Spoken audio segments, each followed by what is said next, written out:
speak. I think we should be respectful of each other. For the next person.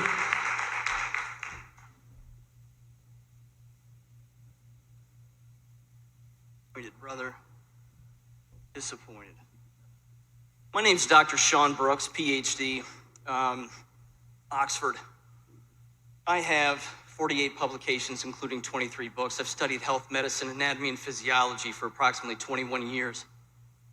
Dr. Robert Malone, who created the messenger RNA vaccine, has said no one should ever take these jabs ever, under any circumstance whatsoever. He created it, and he says don't ever do it. So let me explain what's going to happen to the people who have taken it. Excuse me. The people who have taken it are going to die in the next 6 months to 3 to 5 years for 3 reasons. Number one, you have dramatically decreased your own immune system by 35%. The first jab did it by at least 15. The second did it by 35 now. If you take any booster shot, you will die. That's it. You take a flu shot in the future, you will die. The second reason, antibody-dependent enhancement.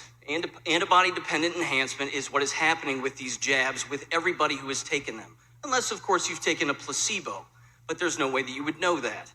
So given that fact, antibody-dependent enhancement tricks the entire body into believing that the cell that's eating the pathogen is eating it when it isn't. It ends up leading to what's called a cytokine storm, which causes organ failure. That will cause your death. And there's no stopping that. No amount of drugs will stop that. The third thing, blood clotting.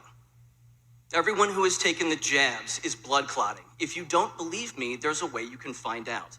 Take what's called a D-dimer test. What that does is that detects blood clotting at the microscopic level. They're cutting full blood clots out of people right now. As I'm talking to you, millions have died from the jabs. In your last meeting, you advocated for people to take the jabs potentially in the future, along with wearing masks. And I heard parents say the same thing. So to the parents who are actually considering jabbing their own children, you're going to sterilize them permanently. People who have taken the jabs are sterilized. 80% of women who have been jabbed have lost their children in the first trimester. You can't have kids. You've also injected yourself with the equivalent of HIV. You can now no longer breastfeed, donate blood, donate organs, donate blood plasma, nor bone marrow. If you don't believe me, try to donate blood and blood plasma and find out what happens. You will be denied.